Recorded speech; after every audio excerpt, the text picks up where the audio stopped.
ॐ नमः सिद्धेभ्यः।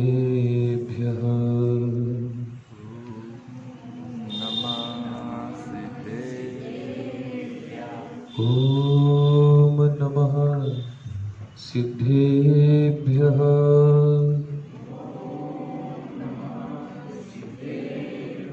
ॐ नमः सिद्धेभ्यः।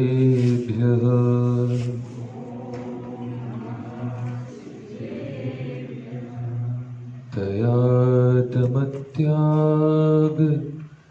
समाधिनिष्ठम् नयप्रमाण प्रकृताञ्जशार्थम् अदृश्यमन्ये रखिले प्रवादे जिनत्वदीयम् मतमद्वितीयम्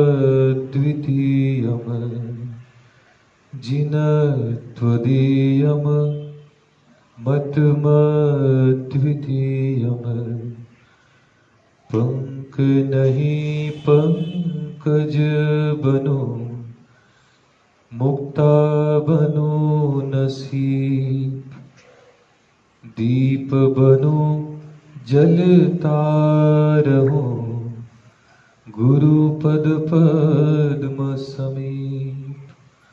पंच परमेष्ठी भगवान की जय। कुंडलपुर के बड़े बाबा की जय। पटनागंज के अतिशयकारी श्री बड़े बाबा की जय। देवादिदेव मूल नायक 1008 श्री सुपार्श्वनाथ भगवान की जय। देवादिदेव मूल नायक 1008 श्री महावीर भगवान की जय। आचार्य गुरुवर श्री विद्यासागर जी महामुनिराज की जय। 3,9 करोड़ महामुनिराजों की जय। अहिंसा परमो धर्म की जय।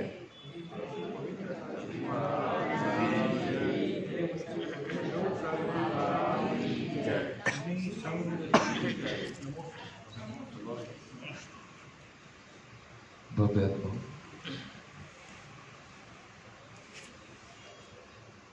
आचार्य भगवंतों ने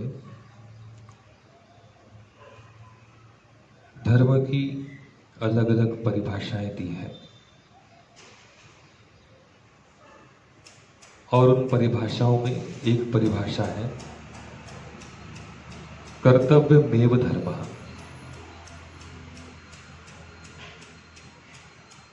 कि हमारा जो भी कर्तव्य है उस कर्तव्य को करना वह भी धर्म की श्रेणी में आता है। अब कर्तव्य को इंग्लिश में क्या बोलेंगे? ड्यूटी। अब यहां से अगर भाव निकालें तो ड्यूटी का मतलब ड्यूटी। हिंदी में कर्तव्य से वो भाव नहीं निकलता, लेकिन ड्यूटी जैसे ही बोलते हैं ड्यूटी का मतलब ड्यूटी।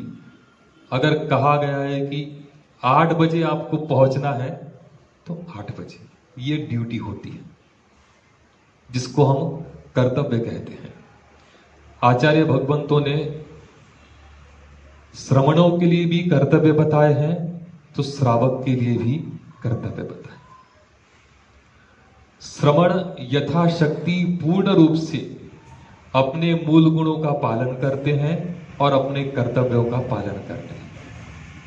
लेकिन प्रश्न यहां पर यह खड़ा है कि आचार्य भगवंतों ने जो श्रावकों के लिए कर्तव्य दिए हैं 6 प्रकार के, पद्मनंदी पंचविंशतिका में ये 6 प्रकार के कर्तव्य आचार्य भगवंत पद्मनंदी स्वामी ने बताए और आचार्य कुंद स्वामी ने 4 प्रकार के कर्तव्य और दिए हैं। दानम पूजा सील मोहवासो सावयानम चहुविहो धम्मो।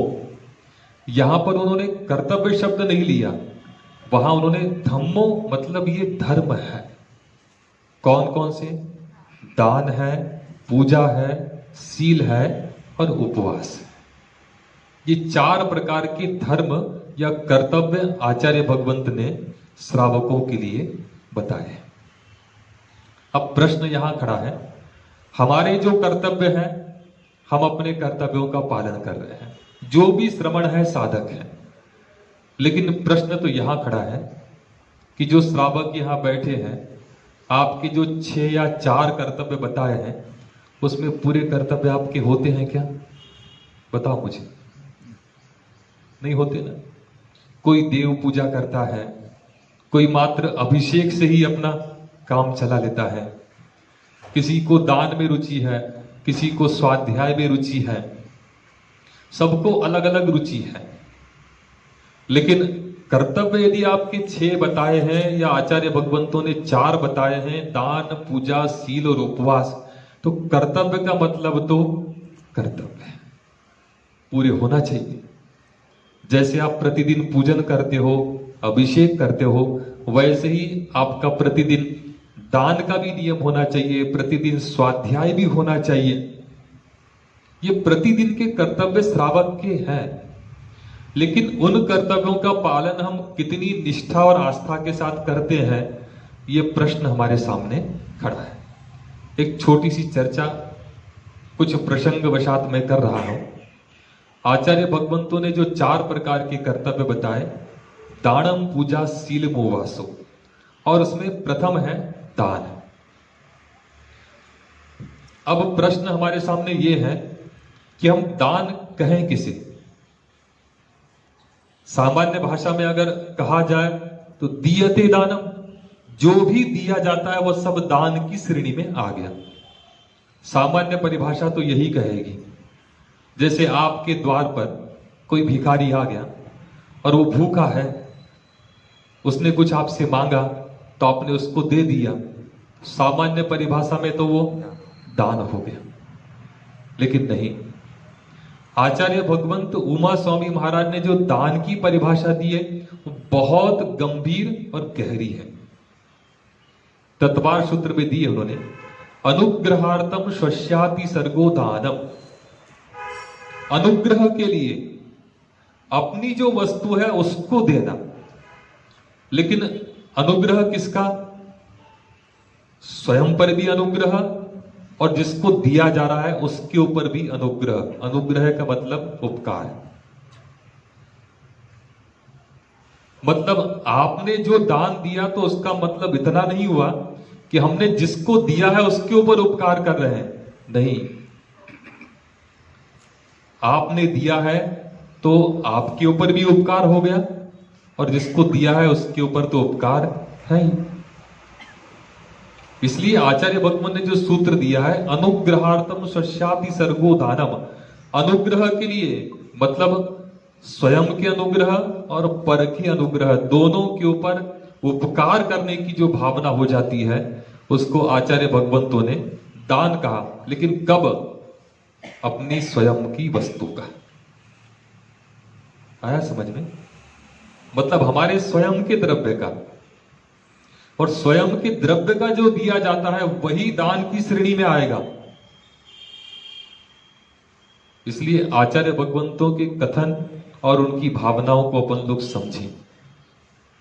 दान की बात चल रही है, एक छोटा सा प्रसंग इसलिए मैंने आज लिया श्रावकों के कर्तव्यों में, कि जहां दान की बात आती है तो उसमें सबसे पहले एक गृहस्थ श्रावक जो होता है उसकी दृष्टि कहां जाती है?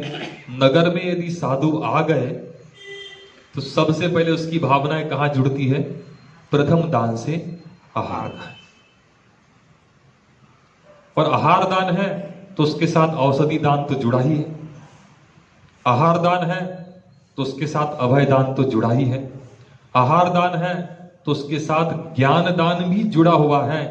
आचार्य भगवंतों ने यह कहा है कि जो साधु को दिन में एक बार निर्दोष रीति से आहार दान देता है वह साधु को 12 प्रकार के व्रतों का दान देता है, 28 प्रकार के मूल गुणों का दान देता है।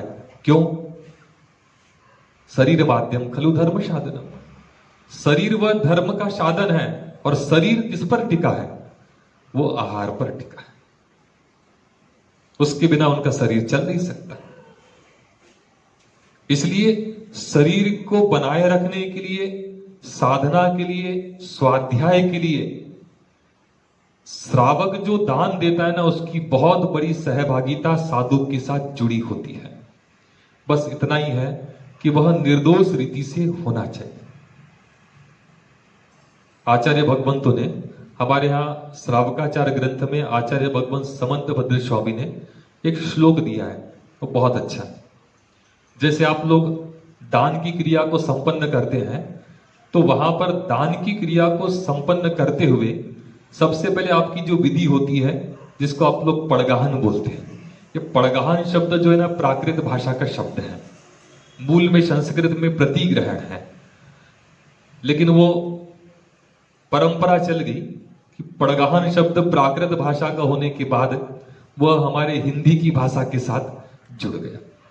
मूल में गाथा वही है, पड़गाहन मुच्चट्ठाणम पादोदय मच्चनम पड़मम च मन वयण काय शुद्धि एषण शुद्धिय न विहो पुण्यो। यहां पर आचार्य भगवंत ने प्राकृत की गाथा में भी पुण्य शब्द लिया है, ये बहुत अच्छी बात दी है।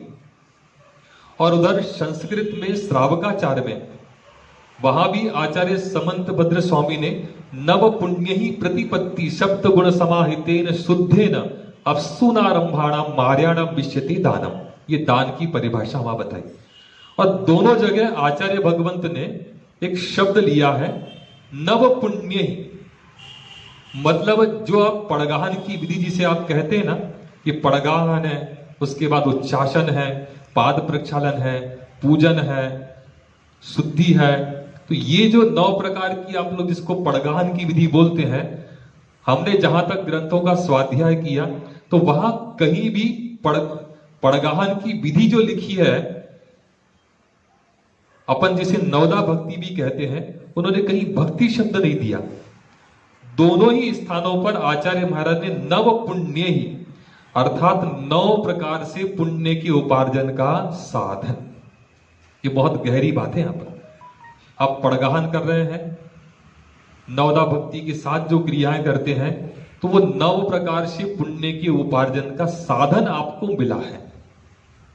जब भी साधु संत आते हैं, आप उनके लिए आहार दान देने के लिए लालायित रहते हैं। लेकिन आचार्य भगवंत समंत भद्र स्वामी ने जो बात कही ना, कि नव पुण्य ही प्रतिपत्ति सप्त गुण समाहितेन शुद्धेन, मतलब दाता के पास 7 प्रकार के गुण होना चाहिए। उनकी चर्चा आगे के प्रसंग में करूंगा, क्योंकि इस विषय को लेना मैं सोच रहा था कि जब भी प्रवचन की शुरुआत करूंगा तो ये बातें आवश्यक है कि दाता के जो 7 गुण आचार्य भगवंतों ने बताए हैं, किसी को पता है? अभी मैं अगर खड़ा कर दूं किसी को, तो कौन नवदा भक्ति के नाम भी गिनाना मुश्किल हो जाए। बता पाओगे? नहीं बता पाओगे। हाँ, उन क्रियाओं को हम प्रतिदिन करते हैं, लेकिन अभी मैं पूछ लूं कि नवदा भक्ति कौन सी होती है, तो कहो आदि बता पाओ, आदि न बता पाओ। दाता के 7 गुण होते हैं। उन 7 गुणों की विस्तृत चर्चा मैं आगे आपसे करूंगा, क्योंकि प्रसंगवशात इस चर्चा को करना मैंने आवश्यक समझा। क्योंकि कभी कभी हम जब आहारचर्या के लिए जाते हैं ना, तो ऐसी परिस्थितियां आहारचर्या के बीच में बनती हैं, लेकिन आचार्य भगवंतों ने दाता की जो 7 गुण दिए हैं, उसमें 5वें नंबर पर एक गुण दिया है। उसके 2 शब्द मिलते हैं, विज्ञान या विवेक। अब विज्ञान अपन छोड़ दें, लेकिन विवेक तो हम सभी जानते हैं कि नहीं जानते।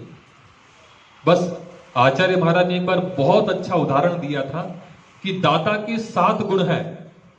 अब 7 गुणों में है श्रद्धा है, तुष्टि है, लेकिन उसमें विज्ञान या विवेक गुण है। वो कैसे महत्वपूर्ण है, तो आचार्य महाराज ने श्रावकाचार के स्वाध्याय के समय एक उदाहरण दिया था, दृष्टांत दिया था कि जैसे कि एक विद्यार्थी वर्ष पर्यंत पढ़ाई करता है, और जब वह परीक्षा देने के लिए जाता है, उसके सामने प्रश्न पत्र होता है, और उस प्रश्न पत्र में मान लो कि 15 प्रश्न है, और वहां ऊपर नोट लिखा होता है कि आपको प्रश्न नंबर 5वां, 6वां, 7वां, 8वां, 9वां, 10वां ये करना आवश्यक है, अनिवार्य है। 15 में से आप कोई 10 प्रश्न हल करके लिखिए, लेकिन जो नंबर उन्होंने लिख दिए उनको तो आपको हल करना ही है। आप पूरे 15 लिख करके चले आओ, लेकिन जो अनिवार्य है उसका नंबर ही आपको मिलेगा। अब तुमने 15 भी उत्तर लिख दिए तो उसको कोई महत्वपूर्ण नहीं है, लेकिन नंबर किसके मिलेंगे? जो अनिवार्य है। ऐसे ही दाता के जो 7 गुण हैं उसमें विवेक गुण बहुत अनिवार्य है।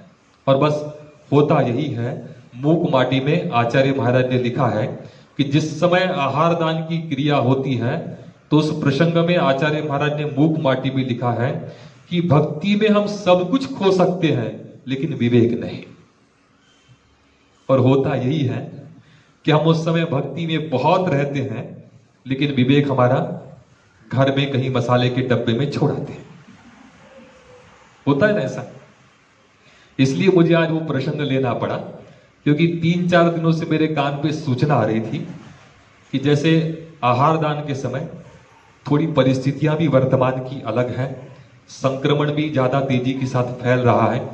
तो इसलिए जब कभी भी कोई दादी अम्माएं जो होती ना, बस वही है। सबसे बड़ी समस्या ये हो जाती है कि शरीर तो बूढ़ा हो जाता है लेकिन तृष्णा जवान हो जाती है। ये बहुत बड़ी समस्या हो जाती है। और आहार दान की क्रिया में हमने देखा ना, जैसे ही मान लो अगर आप सब्जी दे रहे हैं या जो भी आहार दान में सामग्री दे रहे हैं, तो वह भी तो आप दे रहे हैं ना, चाहे चम्मच से दे, चाहे गिलास से दे, चाहे जग से दे। ऐसा कोई जरूरी नहीं है कि आप आहार हाथ से गिलास देंगे तभी पूरा आहार दान होगा। ऐसा कहीं किसी ग्रंथ में लिखा है? नहीं लिखा ना। दान तो दान होता है। लेकिन पिछले दिनों से मैं कुछ प्रसंग देख रहा था कि मैं थोड़ा सा मना कर देता हूं कि भैया ग्रास वगैरह जो है ना, थोड़ा अभी संक्रमण है तो किसी को हाथ से न देने दें। एक ही व्यक्ति कोई भी सारा आहार मतलब ग्रास दे ले। लेकिन अब वो वही कहा ना मैंने, वो दादी अम्माओं को बड़ी कि जब तक हम एक ग्रास न दे ले तब तक उनको लगता है कि हमने आहार दान दिया। सही बोल रहा हूं ना? बिल्कुल सही बात है। ऐसा नहीं, इन सारी बातों का विकल्प करना ही नहीं चाहिए। आपने अगर एक अंजुली पानी भी दिया है तो ठीक है। और हमारे यहां तो आचार्य भगवंतों ने इतनी अच्छी व्यवस्था दी है, कृत कारित और अनुमोदना। पहले तो स्वयं कर लो, नहीं कर सकते हो तो करवा लो, और वो भी नहीं कर सकते तो अनुमोदना कर लो कि भैया ठीक है। 2.5 द्वीप में जहां जहां भी ऐसे निर्ग्रंथ श्रवण है और उनकी आहारचर्या हो रही है तो वह सानंद निर्विघ्न निरंतराय संपन्न हो जाए, उसमें हमारी अनुमोदना है। ये भी पुण्य की उपार्जन का साधन आपको मिला है। लेकिन ये प्रसंग मुझे आज इसलिए लेना पड़ा कि 3-4 दिनों से मैं उस प्रसंग को देख रहा था ना, उसके बारे में विकल्प नहीं करना चाहिए। साधु आपके घर में पहुंच गए, निर्विघ्न सानंद आहार संपन्न हो गए, बस यही आपको आनंद मनाना चाहिए। अब कौन दे रहा है नहीं दे रहा है उसका विकल्प आपको नहीं करना चाहिए, लेकिन होता है विकल्प, और वो विकल्प हमारे तक भी आ जाता है। और वो विकल्प हमारे तक आता है तो फिर हमें भी विकल्प होता है, और हमें विकल्प होता है, हम आपको सुनाते हैं तो फिर आपको भी विकल्प होता है। तो अपन ऐसा काम करें क्यों? जो भी है आनंद के साथ एक बहुत प्रशस्त वातावरण में, बहुत अच्छे प्रशस्त वातावरण में, क्योंकि अगर आप साधु को आनंद के साथ, एक प्रशस्त मन के साथ, विशुद्धि के साथ सूखी दाल रोटी भी खिलाओगे ना, तो वह साधु की साधना में सहभागी होती है। और तुम जितने प्रकार के व्यंजन बनते वो भी खिला दोगे और विकल्प कराओगे तो वो कोई काम करने वाले नहीं है। क्योंकि साधु भी उसी आनंद के साथ आप जो देते हो ना उसको वो ले लेते, तभी वो जाकर के उनकी साधना में सहभागी बनता है। आचार्य महाराज से एक बार किसी ने पूछा था, चूंकि आचार्य श्री तो न हरी सब्जियां लेते हैं, कितने वर्ष हो गए, न वो किसी प्रकार के सूखे मेवे लेते हैं, न किसी प्रकार के फल लेते हैं, न किसी प्रकार के रस लेते हैं। और अब तो मात्र आचार्य महाराज मात्र दाल रोटी और छाछ, दूध भी उन्होंने छोड़ दिया। वो कुछ नहीं लेते, दलिया ले लेंगे, थोड़ा सा चावल ले लेंगे, ऐसे प्रसंग में किसी ने पूछ लिया था कि आचार्य जी अब दलिया लेते हो, उसमें कुछ भी नहीं है, मीठा नहीं है, नमक नहीं है, कुछ भी नहीं डला है, और उसके बाद भी उस दलिया को लेते हैं तो आप बड़े आनंद के साथ ले लेते हो। तो आचार्य जी बोलते हैं, मैं उस दलिया को ये मान लेता हूं कि मैं हलवा खा रहा हूं। तो साधु भी आप जो देते हैं ना उसको बहुत आनंद के साथ ग्रहण कर लेते हैं। और अगर मान लो आपकी विशुद्धि नहीं है, स्वाभाविक है कि जो साधु आपके यहां गया है उनको भी विकल्प होंगे। तो ऐसा काम अपने को करना नहीं।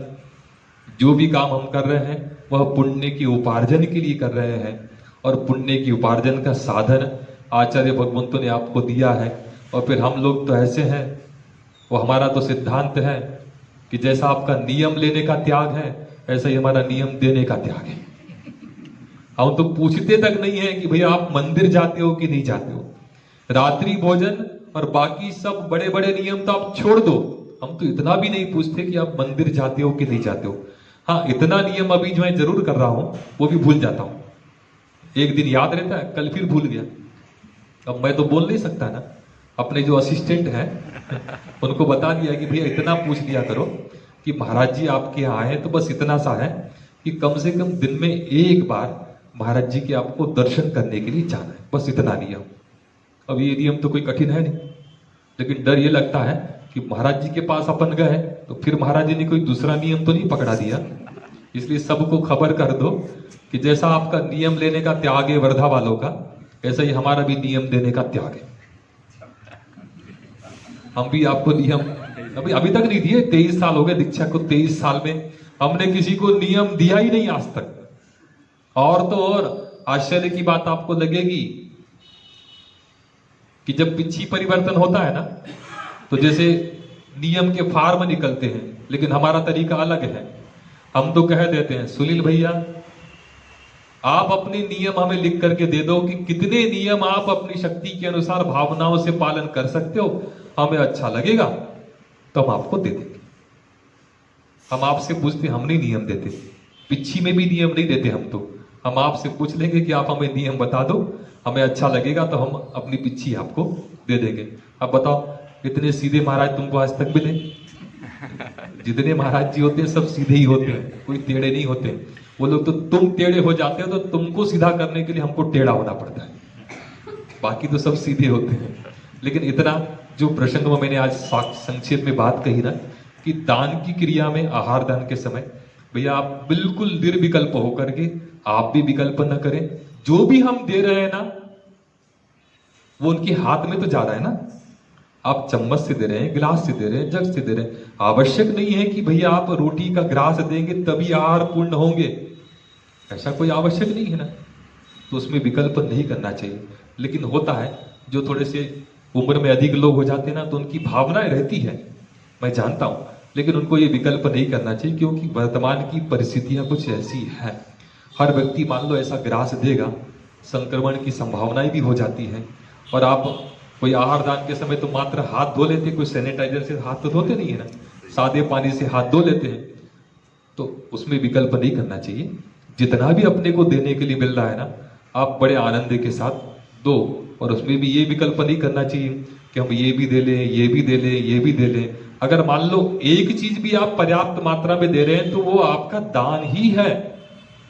ये विकल्प अपने को करना ही नहीं चाहिए, लेकिन होता है, स्वाभाविक है। लेकिन हो सकता है कि आपके स्थान पर हम होते तो हमें भी विकल्प होता, लेकिन विकल्प करना नहीं चाहिए, क्योंकि समझदारी इसी में है कि मैं आपको समझा रहा हूं, आप समझ जाओ, बहुत अच्छी बात है। इसलिए आज से कोई विकल्प इस मामले में आपको नहीं करना है। बस बड़े आनंद के साथ, प्रशस्त मन के साथ, विशुद्धि के साथ मात्र अपने को दान देना चाहिए। और अपने को लगता है कि भैया अपनी शरीर की उतनी शक्ति नहीं है, ज्यादा देर हम खड़े नहीं हो सकते। होता यही है कि जिनकी शक्ति नहीं होती ना, वो उसी समय अपनी शक्ति का प्रदर्शन करने को तैयार हो जाते। भैया एक बार दे लिया, बैठ जाओ शांति के साथ। बस भावना, ये भाव कि जो साधु हमारे यहाँ आए हैं उनके निर्विघ्न आहार संपन्न हो जाए, इतनी भावना उस समय बना करके रखना चाहिए। आज इतना ही। कोई विशेष प्रसंग आएगा इस विषय में, तो फिर मैं आपके समक्ष रखूंगा। आचार्य गुरुवर विद्यासागर जी महामुनि राज्य की जय।